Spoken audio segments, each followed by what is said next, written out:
was fully prepared for this to break my headset. Instead, it was almost disappointingly easy. Hey, hi, hello, it's Teely, and I've seen so many comments saying that quest modding is confusing, risky, or just plain impossible. So naturally, I volunteered as tribute. I finally bought the quest version to see what the fuss was about, and I kept waiting for the difficult part. Like, where's the dragon? Where's the ancient ritual? When do I have to sacrifice my warranty? Spoiler alert, none of that happened. So if you've been avoiding quest modding because it seems intimidating and risky, don't worry.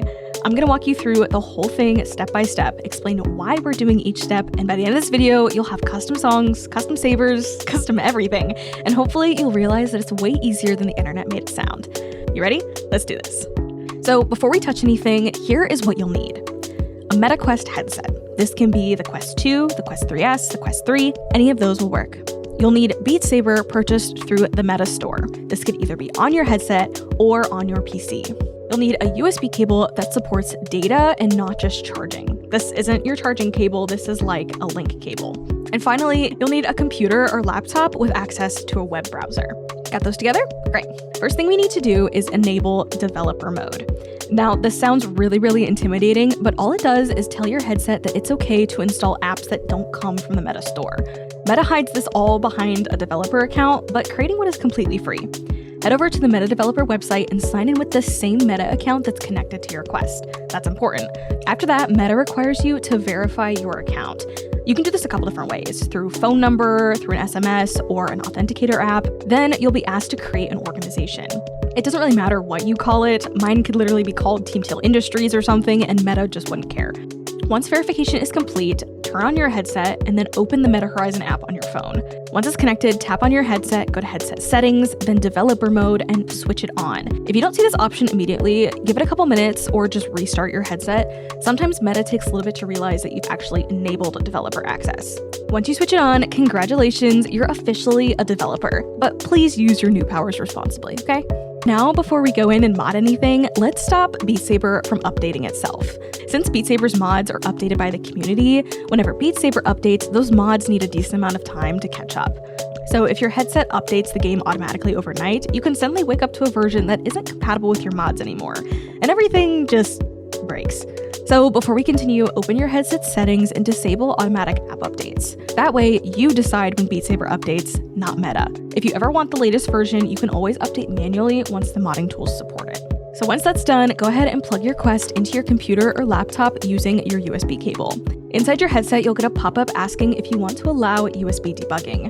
This is completely normal. It's just asking if you trust the computer or laptop enough to communicate with your headset. Go ahead and press allow, and if you accidentally hit don't allow, don't panic, just unplug the headset and plug it back in. The prompt will usually appear again.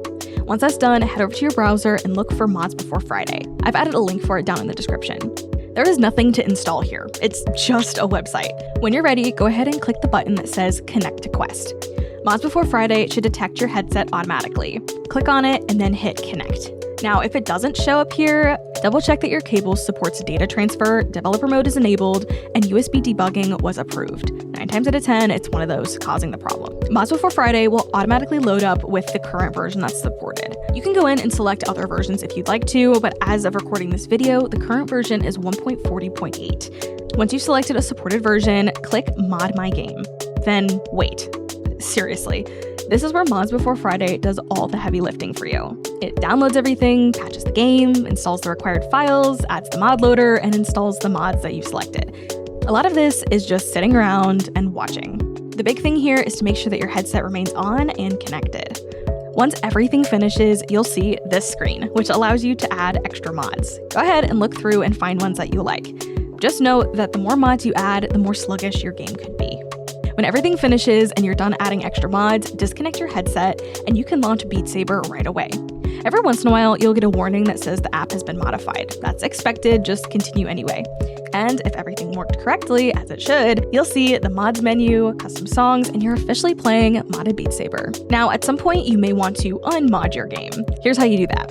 Open up ModsBeforeFriday again, reconnect your Quest as you did before, and then choose the option to unmod your installation. It'll remove the modded files and return Beat Saber to a clean stock installation. From there, you can either stay vanilla or come back later and mod it again.